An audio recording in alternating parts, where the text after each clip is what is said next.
The first album was written mainly in order to get a record contract. A lot of the songs on that were sort of catchy. I've got to write some singles here, catch a few A&R men's ears. But now I try not to bother too much.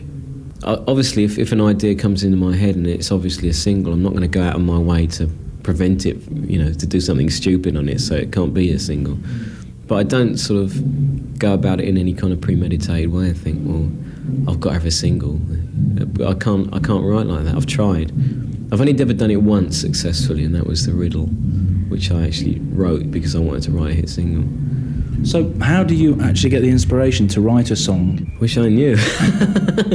A lot of it's out of my control, really. I just have to make sure I'm in a receptive mood and I've got the right kind of things going on around me, and hopefully something turns up. As I said, I can't sit down and just conjure something out of nothing. There's various little tricks you can try to get your imagination started off. You sort of get a keyboard and a sequencer and start chucking things at it in a totally random way and playing it back and see what comes out. You can do things like that. But then you've got to spot the idea when it happens. So really you just have to be very receptive and wait for things to turn up, and then that's when the hard work starts and you start constructing a song. Was the success of Human Racing a surprise to you? Not at the time. It sounds very conceited, but at the time that's what you're led to believe is going to happen, because you're surrounded by all the hype. You're surrounded by a record company that's spending ridiculous amounts of money on you as far as you're concerned, because it's never happened before. And you're surrounded by people with this just really positive attitude going on.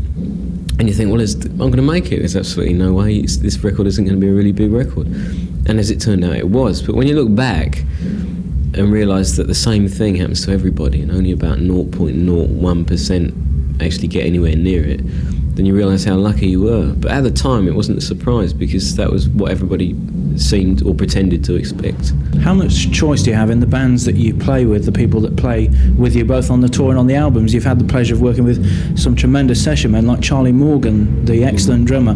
Do you choose them yourself, or is that taken out of your hands? No, it's totally my decision, any musicians that I use.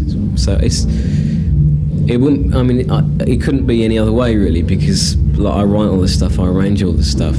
In some places I play a lot of it on the albums as well. So if someone was to turn around and says, look, you've got to use this guy geezer because he's really cute, or because, I don't know what, for whatever obscure reason, it would just be totally ridiculous because they wouldn't be able to play what I wanted them to play, and it'd be a waste of time for everybody concerned. So yeah, I have total control over who plays on what.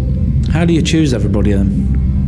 Well, it usually as far as recording is concerned, it's totally dependent on what the track is and where the track is leading you. There might be a certain style of drumming that you want, so you get a certain kind of drummer, or there might be a certain type of bass playing you want, so you get a certain bass player. It's totally dependent on that.